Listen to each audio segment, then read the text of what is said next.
경외함으로 섬기며 떨며 즐거워할지어다.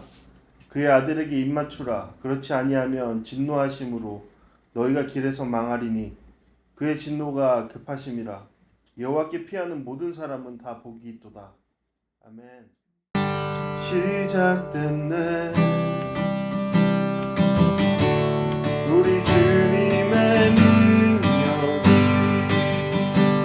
나의 삶을 다스리고 새롭게 하네 자유하네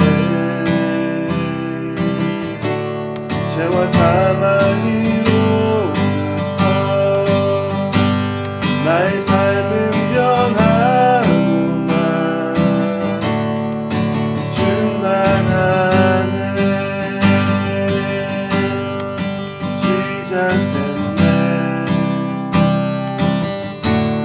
우리 주님의 능력이 나의 삶을 다스리고 새롭게 하네 자유하네 죄와 사망으로부터 나의 삶은 변하구나 충만하네 은혜로다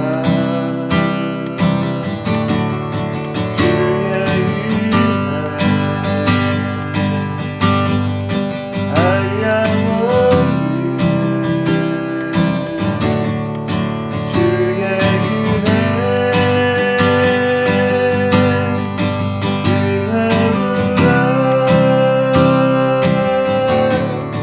주의 은혜 변함없는 진실하신 주의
기도하심으로 우리의 신앙을 함께 고백하시겠습니다.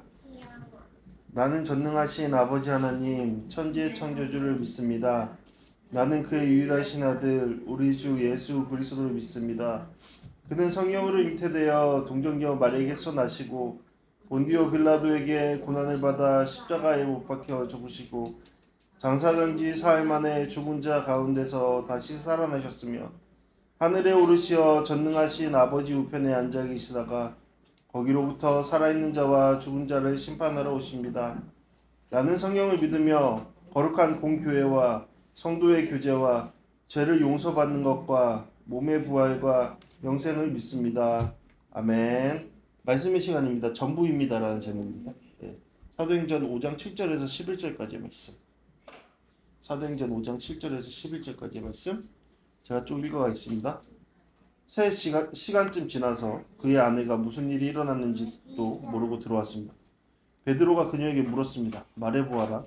너와 아나니아가 땅을 팔아 받은 돈이 이것뿐인가? 삽비라가 대답했습니다. 네, 그게 전부입니다. 베드로가 그녀에게 말했습니다. 너희가 어째서 서로 짜고 주의 영을 시험하려고 하느냐? 보아라. 내 남편을 묻은 사람들이 문 앞에 있으니 이번에는 너를 메고 갈 것이다. 바로 그 순간 삽비라도 그 발 앞에 쓰러져 죽었습니다. 그러자 청년들이 들어와 그가 죽은 것을 보고는 메고 나가 그 남편 곁에 묻었습니다. 온 교회가 이 일에 대해 소문을 들은 모든 사람들은 큰 두려움에 사로잡혔습니다. 아멘. 네, 전부입니다. 라는 제목으로 말씀 나누겠습니다. 최근에 재미있게 보고 있는 책이 있는데 그 문화심리학자 김정은 교수 아시죠? 네, 그 교수가 그 말하지 않고 말하기라는 책을 냈습니다. 그래서 재밌게 읽고 있는데 그 중에 복종 실험에 대한 소개가 흥미로웠습니다. 예전에도 그 다큐멘터리로 본 적이 있는데 복종 실험은 스탠리 밀그램이라는 예일대학교 심리학과 교수의 연구팀에 의해 알려졌습니다. 밀그램 연구팀은 뉴욕 항공편에서 흥미로운 실험을 진행했는데요. 혼잡한 거리에서 몇 명의 연기자에게 아무 이유 없이 하늘을 올려다보게 한 겁니다. 그리고 지나가는 사람들의 반응을 봤습니다. 결과는 예상보다 흥미로웠어요. 굉장히 놀라웠어요. 한 사람이 하늘을 이렇게 딱 쳐다볼 때는 행인 4% 정도만 걸음을 멈추고 뭐야? 이렇게 봤습니다. 대부분 무심히 지나가거나 잠시 고개를 들어보는 수준이었죠. 그런데 세 사람이 동시에 하늘을 보니까 상황이 조금 달라졌어요. 절반이 넘는 사람들이 걸음을 멈추거나 고개를 들어 같은 곳을 바라봅니다. 그리고 5명이 하늘을 바라보자 거의 80%에 가까운 사람들이 그 시선을 따라 하늘을 올려다봅니다. 밀그램 연구팀은 이 실험을 통해 흥미로운 결론을 내립니다. 진정한 의미의 집단은 5명 정도에서 시작된다라는 것을요. 우리 몇 명이에요? 하나, 둘, 셋, 넷, 5명, 그리고 6명, 7명, 8명, 9명 이렇게 되는 거죠. 우리도 집단입니다. 그러니까 두 사람의 행동은 개인적인 행동으로 보이지만 5명 이상이 같은 방향을 바라보면 사람들은 그것을 객관적 현실로 받아들인다라는 것이죠. 뭔가 있나? 멈춰야겠다. 생각해봐야겠다. 그런다는 것이죠. 네, 우리는 생각보다 주변 사람들의 영향을 참 많이 받습니다. 네, 다른 사람들이 무엇을 보고 있는지, 어디를 향하고 있는지 살피는 것은 인간에게 내재된 매우 중요한 자연스러운 생존 전략이기 때문이겠죠. 김정은 교수는 이러한 복종 실험을 군중 심리와 연결해서 설명합니다. 앞서 밀그램의 실험과 같이 5명 이상의 시선이 객관적 정보로의 가치를 갖는다면 그것이 옳건 그렇지 않건 한 개인이 무시하기 어려운 사회적 압박이 작동한다라는 겁니다. 어려운 말 아니죠? 그리고 때로는 이러한 군중 심리는 무서운 집단성을 발휘합니다. 네, 요즘의 사회를 생각해 보세요. 군중 속에서 집단의 영향력이 빠르게 확산되고 이성적인 판단보다는 감정이 생각과 행동을 지배해버리는 거죠. 자신의 이익이나 이성을 희생하고 집단의 흥분 상태에 따라서 폭력적으로 변하기도 하는 겁니다. 가장 위험한 순간은 집단은 아주 쉽게 선동한다라는 사실이죠. 선동된다라는 사실입니다. 개인이 집단에 들어갈 때. 이를 통해 생각해보면 지난 몇 년간의 한국 사회에서 벌어진 일들을 이렇게 좀 사회적 사건들을 이해할 만하죠. 저는 개인적으로 이 부분을 이제 읽으면서 세상을 살아가면서 겪게 되는 영향력들에 대해서 좀 생각해봤어요. 우리는 그리스도인이라고 고백하고 있지만 동시에 여전히 세상 한가운데서 다른 정체성을 지닌 사람들과 함께 살아가죠. 심지어 가족 안에서도요. 그러면서 자연스럽게 서로 영향을 주고받습니다. 문제가 되는 것은 우리가 너무 쉽게 세상의 흐름에 동조되어 살아간다는 것이죠. 모두가 그렇게 살아간다고 해서 반드시 그것이 옳은 것이 아님에도 불구하고요. 우리가 그리스도인이라고 고백하면서도 이런 상황에서는 예외가 없습니다. 우리 또한 세상 속에 살아가면서 자칫하면 우리의 이성과 배움과 달리 그러한 흐름 속에 너무나 쉽게 나아갈 수 있다는 사실을 기억해야 합니다. 동조와 침묵 속에 하나님과 전혀 상관없고 반대되는 삶의 모습을 살아갈 수도 있다라는 것을 항상 명심해야 되죠. 그래서 앞에서 제가 그 교회 소식 전할 때 예민함에 대해서 이야기했는데 이러한 예민함을 가져야 된다라는 것을 이야기하는 겁니다. 이러한 점에서 예수님은 우리에게 세상에는 두 가지 길이 있다라고 말씀하셨죠. 그리고 우리는 그 안에서 하나의 길을 올바로 선택해야 한다라고 말씀하셨습니다. 마태복음 7장 13절에서 14절까지의 말씀 함께 읽어보겠습니다. 좁은 문으로 들어가라. 멸망으로 인도하는 문은 크고 그 길은 넓어 그곳으로 들어가는 사람이 많다. 그러나 생명으로 인도하는 문은 좁고 그 길은 험해 그곳을 찾는 사람이 적다. 좁은 길, 그 길은 오늘 말씀 속에 교회가 붙든 거룩한 길이라고 할 수 있죠. 그런데 그 좁은 길은 사람들이 많이 가는 길은 아니다라고 말하고 있습니다. 세상의 흐름이 그쪽을 향해 나아가고 있지 않다라는 말과 다르지 않죠.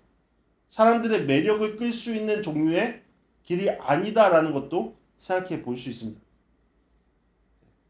그곳에는 일종의 고통이 있고 일종의 어려움이 있고 일종의 참음이 있고 하지만 진정한 가치가 있다라는 것을 말씀하고 계시는 것이죠. 네. 그래서 오늘 말씀을 시작하면서 묻는 겁니다. 우리는 좁은 길로 들어가고 있습니까? 아니면 세상의 흐름대로 들어가는 사람이 많은 그 길로 우리의 마음과 뜻과 시간을 쏟아붓고 있습니다. 어떠신 것 같습니까? 지난 시간 우리는 하나님께서 은혜의 풍성함으로 새롭게 세우신 공동체 안에 엄청난 위기가 찾아왔다는 것을 보게 되었죠.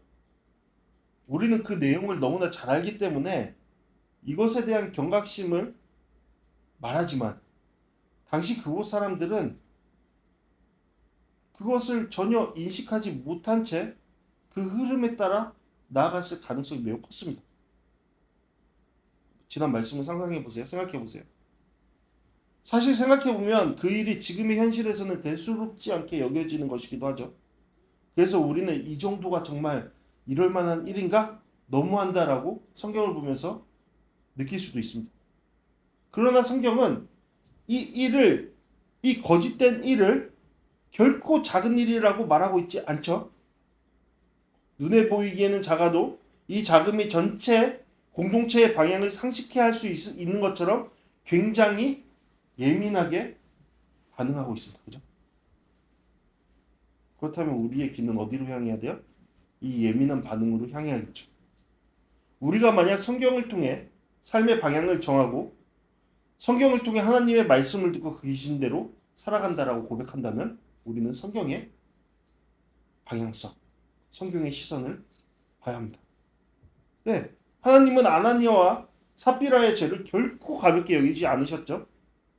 그들의 거짓된 행위를 그럴 수도 있지라고 반응하지 않으셨습니다. 오히려 하나님의 즉각적인 심판을 통해 은혜가 풍성했던 공동체를 얼어붙게 만드셨습니다. 이로 인해 그것을 목격한 사람들은 두려움에 사로잡혔죠. 이 두려움은 하나님께서 그들의 삶의 자리, 그 마음 깊은 것까지 감찰하심을 경험한 경외심에 따른 것이었습니다. 이는 그들이 함께 모여서 성령의 충만함을 경험했을 때와 다르지 않는 그런 경외감이었습니다. 그러면서 그들은 더 깊이 깨달아 알게 되겠죠. 하나님은 죄를 사하시는 분이시자 동시에 우리에게 은혜를 베푸시는 분이시면서 동시에 죄를 너무나도 미워하시는 분이다. 우리가 작다 여기는 그 죄 또한 너무나도 미워하시는 분이다 라는 것을 볼 수 있죠. 우리는 이 말씀 앞에 있으면서 이러한 하나님이 우리 함께 하신다라는 것을 기억해야 돼요. 어떤 하나님? 거룩하신 하나님. 우리는 알 수 없습니다. 아나니아의 죄악됨보다 훨씬 더 큰 죄를 아무렇지도 않게 짓는 우리에게 이러한 즉각적인 심판이 왜 지금 내려지지 않고 있는지 그 이유를 알 수 없죠. 그죠? 여러분들의 삶을 생각해 보세요. 그저 하나님께서 자비하심으로 우리의 죄에 대한 반응을 유예하신다? 라고 그 정도로 생각할 수밖에 없습니다. 그죠? 거기에서 은혜를 또 다시 경험하는 거죠. 왜? 이 시간 동안 우리는 또 다시 돌이킬 수 있는 시간을 가질 수 있기 때문에. 그러나 만약 그것을 알지 못하고 마치 말씀 속에 아나니아처럼 하나님을 속일 수 있다라고 오판한다면 그러므로 그 죄가 날이 가면 갈수록 더해져서 결국 우리를 마비시키는 상황이 되어 우리를 덮을 겁니다. 야고보서 1장 14절에서 17절까지의 말씀이 다음과 같습니다. 각 사람이 시험을 당하는 것은 뭐에 이끌려서요? 자신의 욕심에 이끌려 유혹에 빠지기 때문입니다. 그런데 이 욕심이 어떻게 돼요? 잉태해서 죄를 낳고 죄가 자라 사망을 낳습니다. 내 사랑하는 형제들이여 속지 마십시오. 온갖 좋은 선물과 온전한 은사는 위로부터 오는 빛들의 아버지로부터 오는 겁니다. 그분에게는 변함도 회전하는 그림자도 없으십니다. 네, 악은 가만히 있지 않는 거예요. 그러니까 우리가 작은 것에 대해서도 예민하게 돼야 되는 것이죠. 암덩어리와 같은 죄가 확산되어 생명을 가로막는 겁니다. 그러므로 우리가 이 무시무시한 말씀 앞에 가져야 할 마음이 무엇인지 생각할 수 있죠. 아나니아의 흐름에 동조하지 않는 것, 그것에 속지 않는 것입니다. 그리고 기필코 나의 작은 죄악됨마저 주님의 긍휼하신 성품, 그러므로 우리의 죄를 사하시는 그 은혜 앞에 고백하고 돌아서는 모습을 취해야 한다라는 것이죠. 네. 근데 그러면서 동시에 다시 한번 생각해 볼 게 있습니다. 그것은 하나님을 향한 두려움에 대한 겁니다. 물론 제가 이 두려움을 이야기하면서 하나님의 심판을 약화시키려는 의도는 아닙니다. 하지만 이 두려움에 대한 오해를 할 수 있기 때문에 이것을 짚고 넘어가야 됩니다. 성경이 말하는 두려움은 무엇일까요? 이 당시에 사람들이 가졌던 그 두려움은 무엇일까요? 성경이 말하는 두려움은 하나님에 대한 두려움, 경외입니다. 그분의 거룩하심 앞에서 자신을 돌아보는 것, 그분의 뜻을 함부로 여기지 않는 겁니다. 잘 이해해야 돼요. 또한 그분의 사랑과 은혜를 알기 때문에 더욱 함부로 살 수 없게 되는 마음, 그것이 바로 두려운 마음입니다. 이것은 자신의 기분에 따라 벌을 내리는 폭군을 두려워하는 것과 전혀 다르죠. 저는 이 부분을 이야기하면서 문득 탕자의 아버지 비유가 떠오릅니다. 이전에도 설교했듯이 그 아버지의 마음, 그 마음에 근거한 두려움을 우리가 가져야 된다는 겁니다. 지난주에 교회에 왔는데 십자가가 이렇게 툭 떨어져 있는 거예요. 그 밑에 있던 물건들도 여기에 있던 달렸던 것들도 다 깨지고 초도 뭉개지고 오랫동안 이 무게를 버티던 고리가 페인트와 함께 떨어진 겁니다. 그런데 여러분, 참 저 개인적으로 되게 싫어하는 부분인데 만약 이것을 미신적으로 해석한다면 어떤 반응이 있을까요? 왜 십자가가 떨어졌지? 하나님께서 무언가 우리 가운데 경고하시는 건 아닐까? 내가 무엇을 잘못한 건가? 하며 불안과 공포에 사로잡힐 수도 있습니다. 근데 제가 이거 그냥 장난스럽게 이야기하는 게 아니라 교회 곳곳에 자칭 하나님의 음성을 듣는다, 예민하게 그 영적인 간별사들, 그분들이 주로 하는 소리들입니다. 그러나 그것은 성경이 말하는 경외와 차이가 있죠. 그것은 하나님을 지나치게 두려워하는 것이 아니라 오히려 하나님을 잘못 이해하는 것이죠. 하나님은 우리를 끊임없이 불안하게 만들어서 공포 속에 몰아넣고자 하시는 분이 아닙니다. 그죠? 그러면 우리가 평안의 하나님 평안을 주시옵소서 그렇게 할 수 없죠. 하나님은 우리 가운데 평안을 주시는 분입니다. 근데 어떻게 우리가 하나님을 경외하는 것과 평안이 함께 할 수 있죠? 어떻게 할 수 있죠?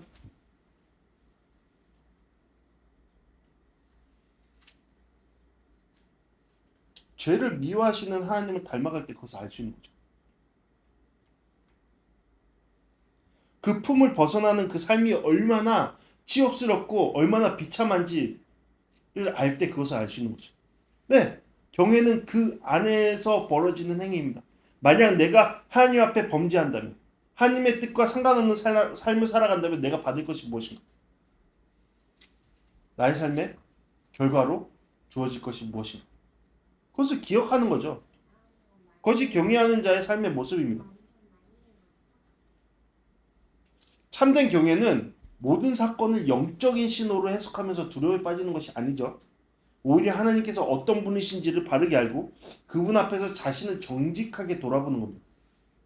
아나니아와 삽비라 사건이 우리에게 요구하는 것도 바로 이것이죠.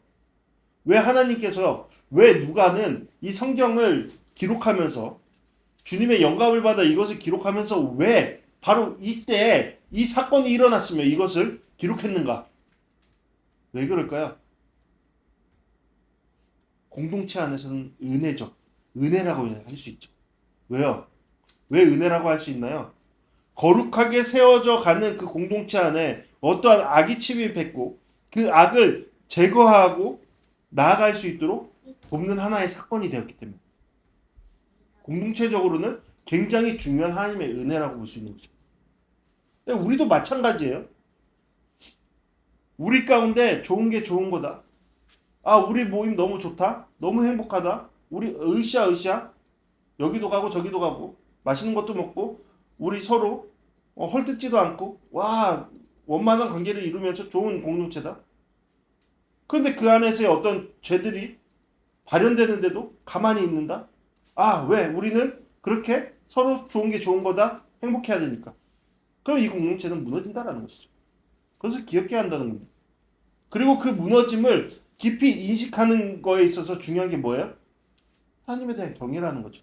우리가 왜 이 자리에 있는지를 생각해 봐야 하는 거죠. 지난주에 이어서 계속해서 살펴볼 말씀은 우리에게 공포심을 조장하는 게 아니에요. 다시 한번. 하나님을 경외하는 삶을 살도록 부름받은 공동체로서의 삶에 대한 말씀이라고 볼 수 있습니다. 복된 말씀이죠. 네. 앞서 아나니아는 공동체 사람들로부터 많은 존경받는 바나바와 같은 반열에 오르기 위해 자신의 소유한 밭을 팔아서 교회에 헌금합니다. 그러면서 자신이 판 모든 것을 하나님께 드렸음을 공동체 안에 나타내죠. 이것은 뭐예요? 겉으로 보기에는 매우 신실하고 헌신적인 성도의 모습, 초기 공동체에서 필요를 채우던 자의 모범적인 모습으로 보입니다. 그러나 성경은 그의 드러난 행위보다 그의 마음속에 담긴 의도를 더 깊이 바라보고 있죠. 하나님께서는 그것을 바라보십니다. 오히려 이를 통해 아나니아가 얻고자 했던 명성이 하나님만을 높이는 공동체에서 하나님을 속이는 기만 행위로 평가됩니다. 그리고 이러한 마음으로 인해 그는 그 자리에서 거룩하신 하나님의 심판을 받게 되죠. 그런데 이러한 기만 행위는 아나니아만의 것이 아니었죠. 그의 아내 삽비라도 공범의 자리에서 있었습니다. 이는 말씀을 통해 충분히 알 수 있는 사실이죠. 삽비라는 아나니아의 거짓된 행위에 대한 사실을 분명히 알고 있었습니다. 처음부터 끝까지요. 이를 알고도 그냥 내버려뒀죠. 네, 이 부분에서 우리가 생각해 봐야 돼요, 여러분. 여러분 생각해 봐야 돼요. 우리의 사랑은 뭐예요? 여러분 생각해 보세요. 여기서 짚고 넘어갑니다. 여러분 제가 우리 로아가 있으니까 우리 로아가 잘못된 행위를 해요. 근데 내가 그것을 사랑한다는 이유로 그것을 다 덮어줘요. 그러면 어떤 아이가 되겠죠? 응석바지 아이가 되겠죠? 자기 마음대로 살 겁니다. 그죠? 그러면 이 아이는 사회 속에서 어떤 존재가 돼요? 왕따가 될 것이 뻔하죠. 자신의 삶을 망가뜨릴 겁니다. 그죠? 그것이 사랑입니까? 아니죠. 고로 아나니아를 향한 삽비라의 마음은 뭐예요? 사랑이 아닌 것이죠. 뭔가 틀어진 것이죠. 이것과 같아요. 마치 음주운전하는 남편 옆에 아무렇지도 않게 동석하는 아내의 모습. 삽비라의 어떤 분별도 없는 모습이 바로 이곳에 묘사되고 있는 겁니다. 왜 분별이 없었을까? 일심동체의 마음이기 때문에. 삽비라도 원했던 거예요. 아나니아와 같은 그 자리를. 네, 교회 안에서 그 공동체 안에서 신앙인으로서 저 사람은 대단한 신앙을 가진 자야 라는 그러한 이름 앞에 옆에서 나 이 사람의 아내예요 라는 그러한 느낌적인 느낌? 그것을 원했던 것이죠. 말씀을 통해 알 수 있듯이 삽비라는 이 모든 것이 거짓된 것임을 다 알고 행했습니다. 이러한 거짓을 행하고도 하나님께서 속아주시겠다는 그러한 생각? 아니 하나님을 속일 수 있다는 교만의 자리에 있었던 것이죠. 그러면서 남편 아나니아와 함께 그 또한 공동체에서 사람들의 높임을 받는 자리에 오르고자 했습니다. 저는 이 말씀을 묵상하는데 현 시대 교회의 모습과 전혀 다르지 않구나를 생각했거든요. 우리도 조심해야 합니다. 저부터 조심해야 됩니다.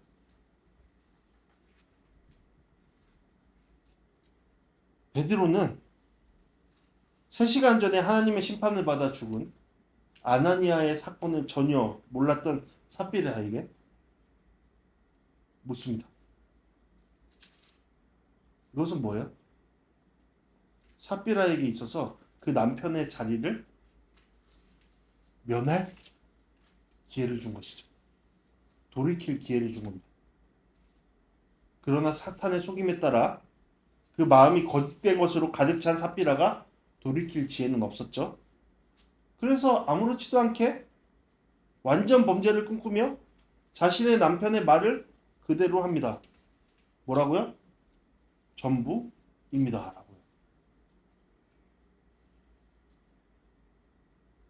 여기서 주목할 것은 아나니아와 삽비라가 서로 짜고 이 일을 행했다라는 겁니다. 그들은 함께 꾀하여 하나님을 속이려 했습니다.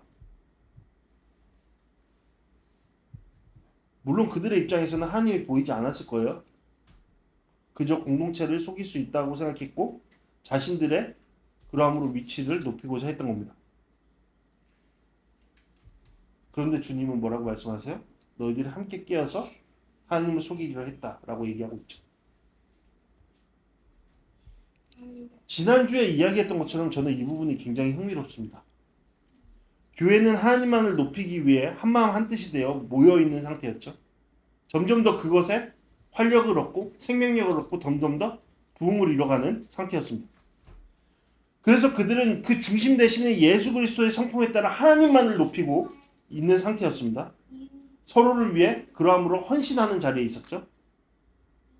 그런 교회의 거룩한 영, 성령의 충만함과 주님의 은혜의 풍성함이 충만했습니다. 그런데 그러한 공동체의 흐름 속에 참여하지 않은 아나니아와 삽비라는 이와는 전혀 다른 모습을 취하죠. 자신들의 이름을 높이기 위해 합심하여 행동한 겁니다. 그런데 여러분, 이들의 이러한 행위, 계략은 그들만의 것이 아니었습니다. 그들에게는 영적 공동체를 이끄신 성령을 대체하는 대상이 있었죠. 이름하여 누구예요? 사탄이죠. 여러분 이 내용들이 이 그림들이 뭔가 오버랩되지 않습니까? 베드로의 선포와 같이 이 부분은 사탄에게 마음을 빼앗겨 이 자리를 향했습니다. 이는 마치 에덴 동산에서 벗어난 아담과 하와의 모습을 닮아 있죠. 모든 세계가 주님을 향해 있을 때 이들이 함께 합심하여 하나님의 뜻을 범하죠. 반대하죠. 이유는 분명했죠. 이 당시에도요. 왜요? 하나님과 같이 되고자 하는 마음에서. 흥미롭지 않습니까, 여러분? 공동체가 세워져 가는데 그 세워져 가는 순간 걸림돌이 딱 생긴다라는 거예요. 하나님은 이러한 그들의 불순한 행위를 그저 지켜만 보고 계시지 않으시죠. 앞서서 말했던 것처럼 공동체에게는 은혜를 베푸시는 하나님 되시는 거죠. 이를 통해 거룩한 공동체를 지키시고 계시는 거죠. 물론 아나니아와 삽비라는 그에 합당한 책임을 져야 했죠. 이는 우리에게도 반드시 경각심을 갖도록 하는 내용입니다. 여러분,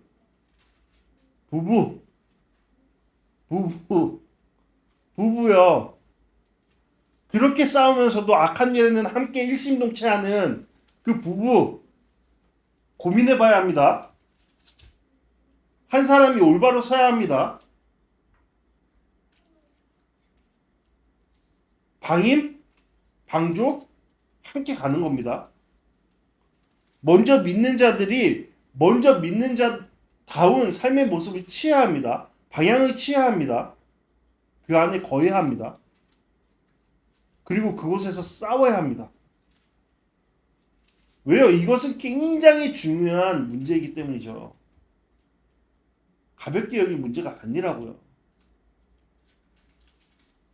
우리 또한 자칫하면 아나니아와 삽비라의 자리에 설 수 있음을 기억해야 합니다. 물론 이 공동체도 마찬가지고요. 쉽게 말해서 우리가 하나님께서 왜 우리를 부르셨고 이 자리에 있게 하셨는지를 잃어버린다면 우리는 서로 합심하여서 돕는 사람이 되어서 좋은 배필로서 하나님을 멀리하는 자리에 서도록 이끄는 한 사람, 부부, 공동체가 될 수 있다는 것을 기억해야 합니다. 다 적용되는 것이죠. 그런데 분명한 것은 베드로를 위시한 교회 공동체는 이러한 그들의 흐름을 거부했다라는 것이죠. 거룩하신 영, 성령의 인도하심에 따라 그것을 기준 삼아 제약된 것을 거절하는 모습을 취합니다. 그러므로 이러한 엄청난 심판을 보이신 하나님에 대한 원망이 아닌 경외, 두려움 속에 하나님의 거룩하신 뜻을 계속해서 따라갔습니다.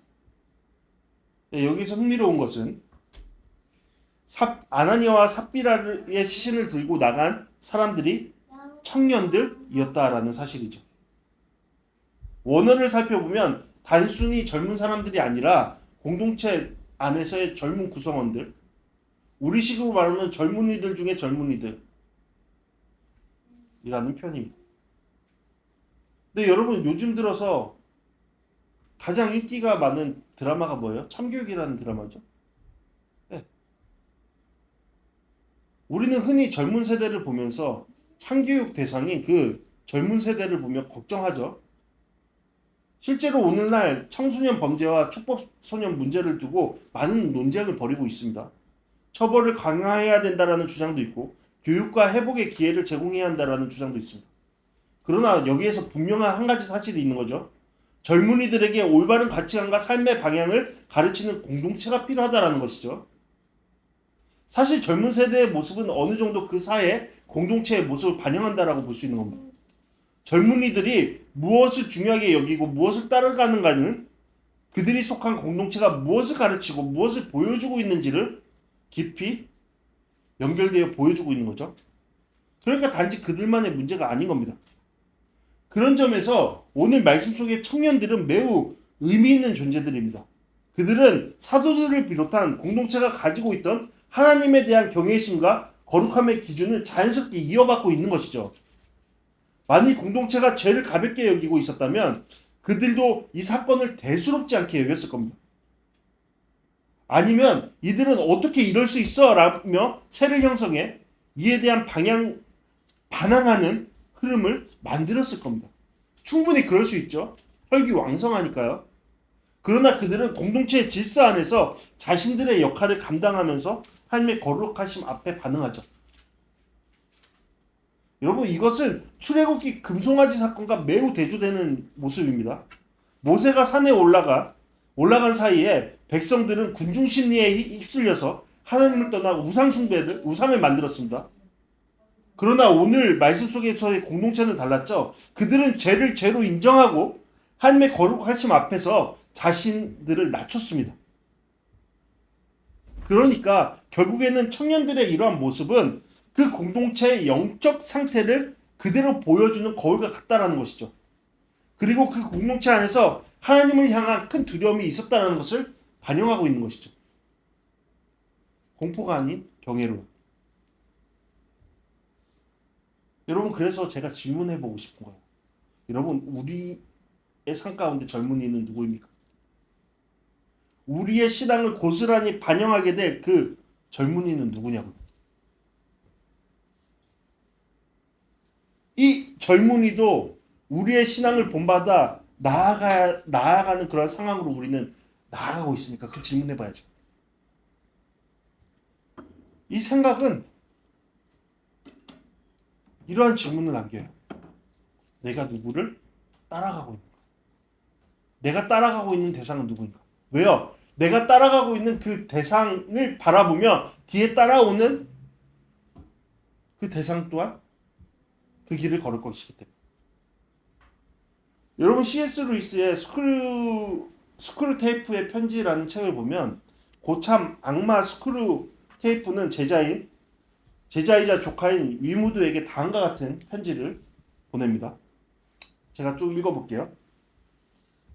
적의 종들은 2000년 동안 가장 크고 기본적인 유혹 중 하나로 세상을 경고하는 설교를 해왔다. 여기에서 적은 누구예요? 예수님을 말하는 겁니다.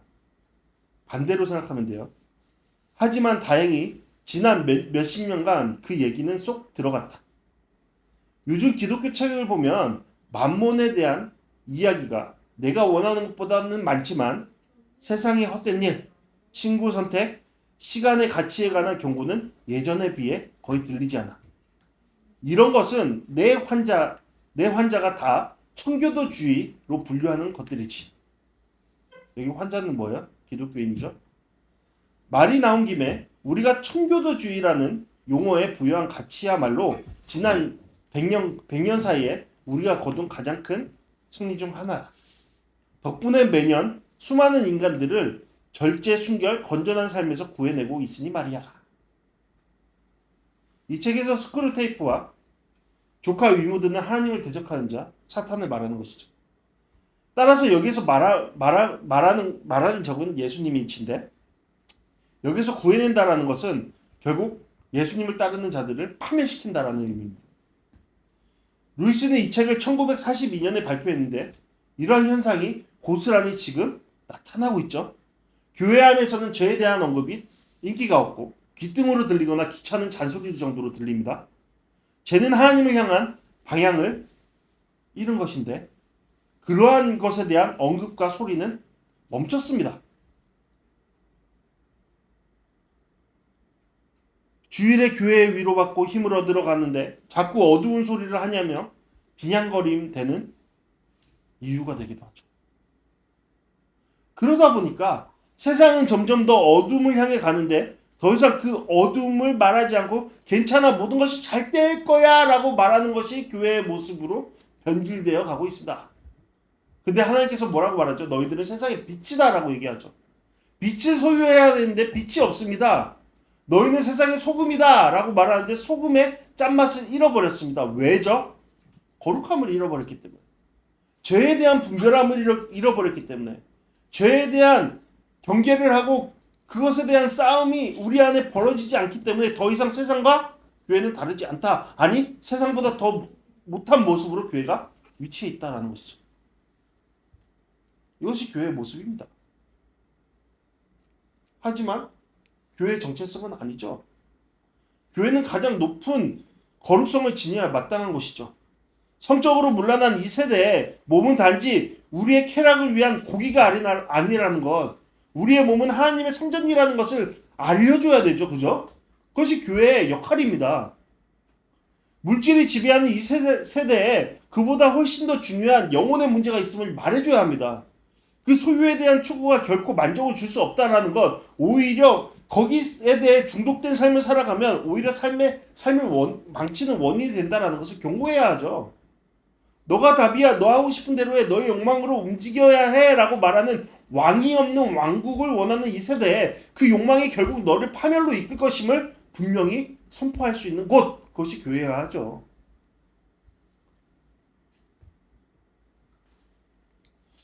여러분, 교회는 불러내어진 사람들을 의미하는 거예요.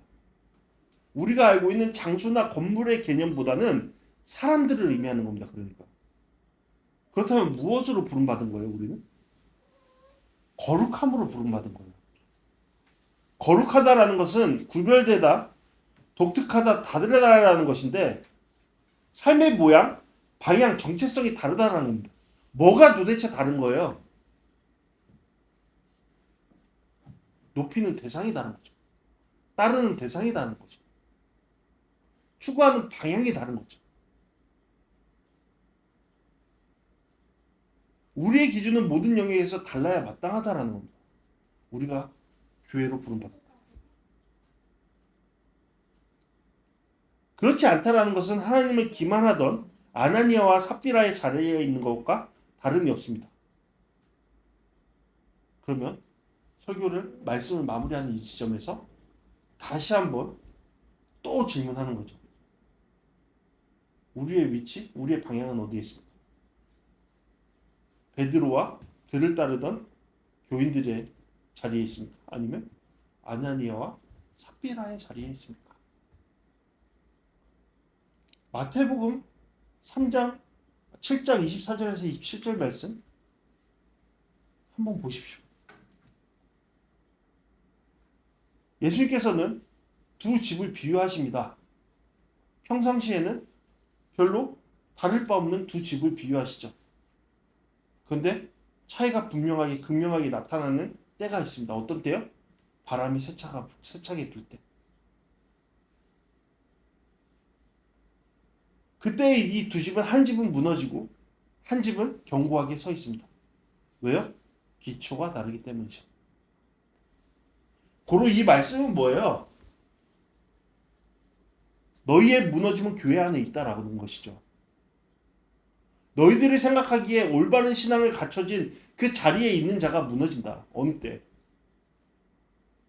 홍수와 바람이 불 때. 이유는 그가 기초가 없기 때문에. 사실 이 말씀이 가장 중요해요. 그죠? 우리의 신앙에서. 그러면 기초 위에 세워져 가고 있다라는 것은 무엇이에요? 여러분, 말씀을 사모하십니까? 말씀대로 살기를 소망하십니까? 말씀이 우리를 세상과 분리되는 삶으로 이끌고 있습니까?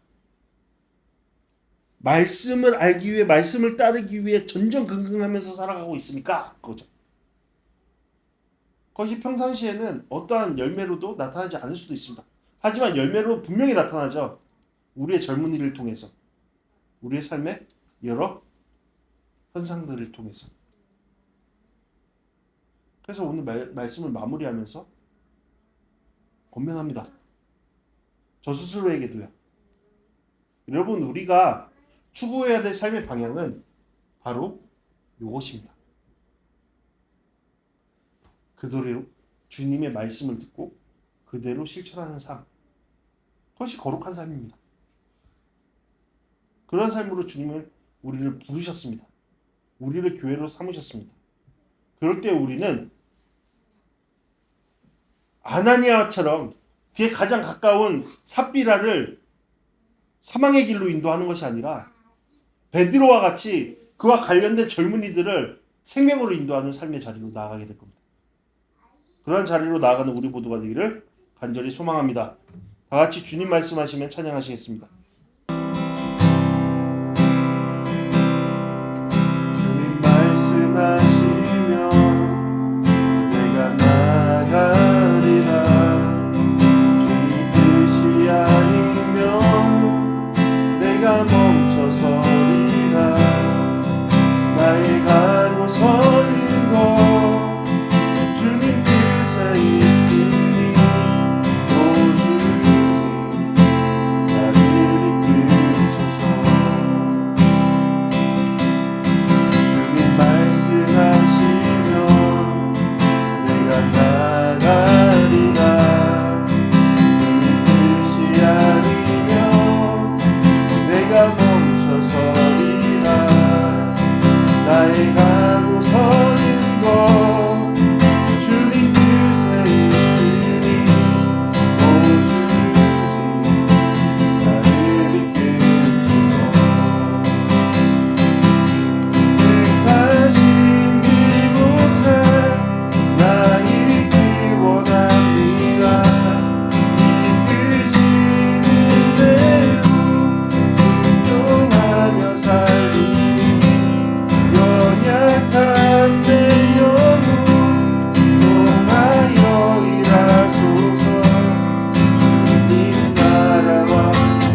기도하겠습니다.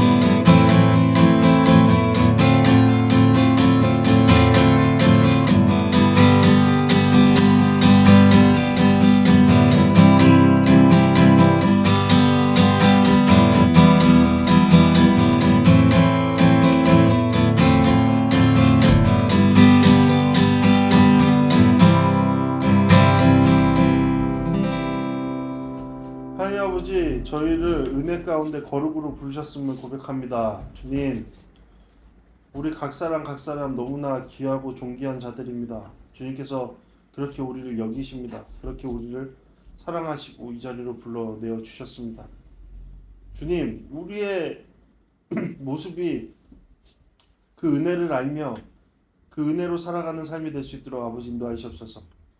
주님께서는 우리에게 심판이 아닌 은혜의 자리로 인도하시기 위해 끊임없이 우리 가운데 찾아오심을 알 수 있는 우리의 지혜가 있을 수 있도록 주님 도와주시옵소서.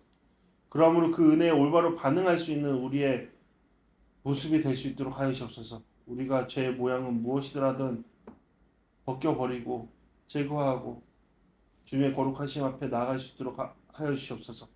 그것이 우리의 진정한 복됨을 기억하며 나아갈 수 있도록 주님 주장하여 주시옵소서. 그것을 위해 서로가 우리 모두가 협력하여 선의로 나아갈 수 있도록 주님 주장하여 주시옵소서. 그런 교회 되게 하여 주시옵소서. 이제는 우리 주 예수 그리스도의 은혜와 아버지 하나님의 사랑하심과 성령 하나님의 감화는 충만하심이 이 자리에 모인 우리 가운데 함께 하시기를 간절히 축원하옵나이다. 아멘.